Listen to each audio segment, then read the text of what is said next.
Fue entonces Ananías y entró en la casa y poniendo sobre él las manos, dijo: Hermano Saulo, el Señor Jesús, que se te apareció en el camino por donde venías, me ha enviado para que recibas la vista y seas lleno del Espíritu Santo.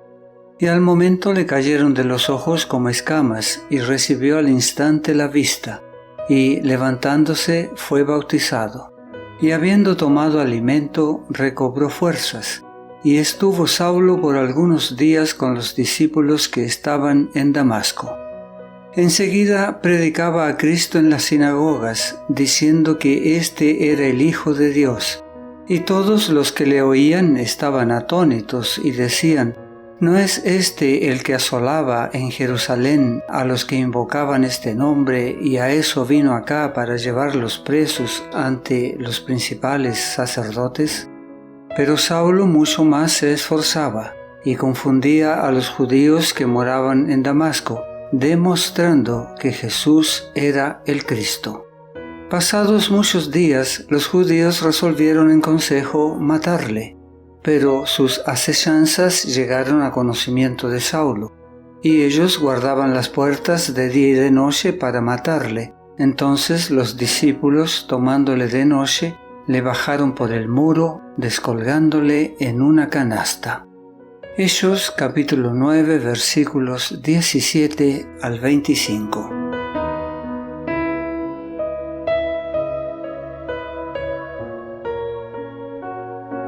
Después de su bautismo, Saulo dejó de ayunar y permaneció varios días con los discípulos que estaban en Damasco, y enseguida se dedicó a predicar en las sinagogas, afirmando que Jesús era el Hijo de Dios.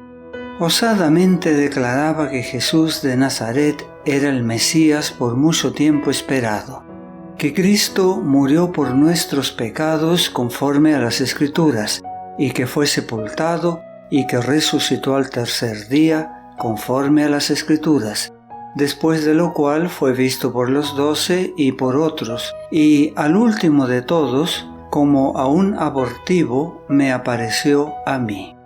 Primera a los Corintios capítulo 15 versículos 3, 4 y 8. Sus argumentos de las profecías eran tan concluyentes y sus esfuerzos estaban tan manifiestamente asistidos por el poder de Dios que los judíos opositores estaban confundidos y eran incapaces de contestarle. La educación rabínica y farisaica de Saulo debía utilizarse ahora para predicar el Evangelio y en sostener la causa que una vez había hecho todo lo posible para destruir.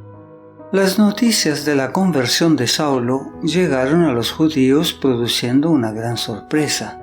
El que había ido a Damasco con poderes y en comisión de los principales sacerdotes, Hechos capítulo 26 versículo 12, para aprehender y perseguir a los creyentes, estaba ahora predicando el Evangelio de un Salvador crucificado y resucitado, fortaleciendo las manos de los que eran ya sus discípulos y trayendo continuamente nuevos conversos a la fe que una vez combatió acerbamente.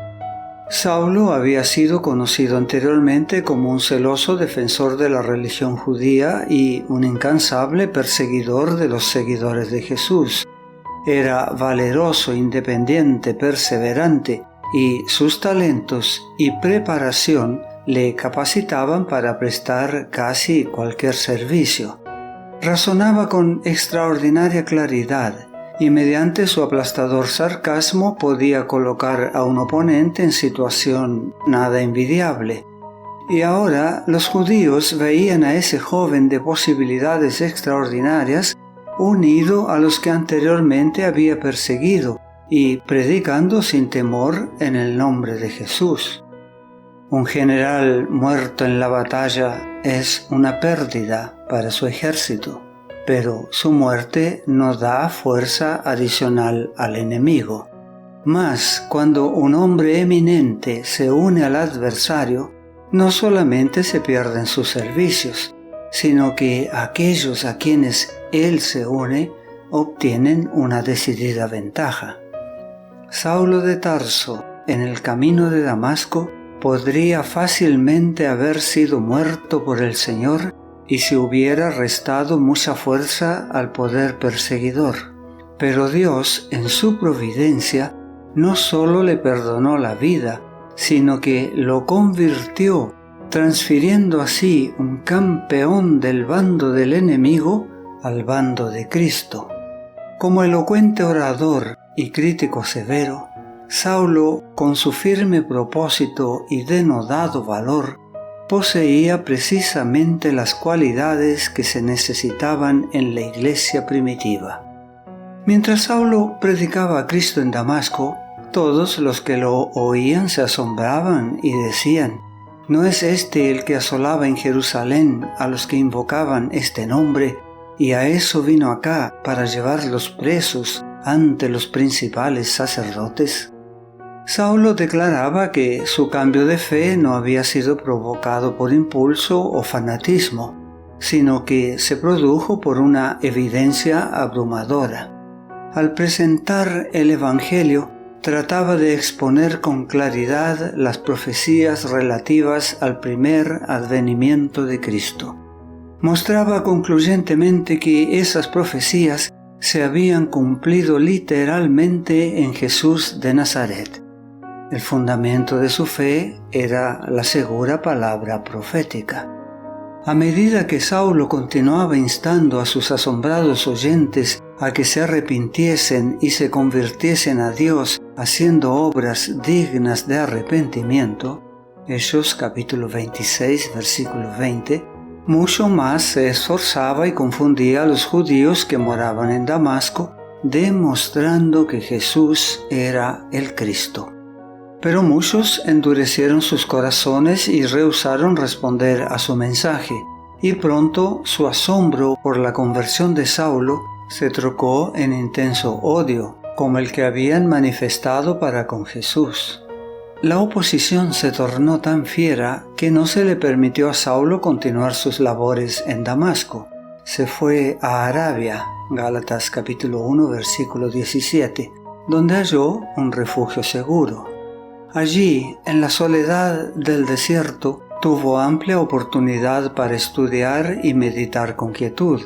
Repasó serenamente su experiencia pasada y se arrepintió cabalmente.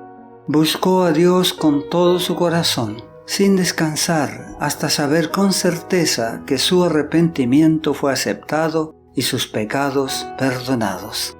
Anhelaba tener la seguridad de que Jesús estaría con él en su ministerio futuro. Vació su alma de los prejuicios y tradiciones que hasta entonces habían amoldado su vida y recibió instrucción de la fuente de la verdad. La magnitud de la obra que le aguardaba le indujo a estudiar mucho las Sagradas Escrituras, a fin de poder predicar el Evangelio no con sabiduría de palabras, para que no se haga vana la cruz de Cristo, 1 Corintios capítulo 1 versículo 17, sino con demostración del Espíritu y de poder, para que la fe de todos los que lo oyeran no esté fundada en la sabiduría de los hombres, sino en el poder de Dios. 1 Corintios capítulo 2 versículos 4 y 5. No te pierdas nuestro próximo mensaje. La gracia de Dios sea contigo.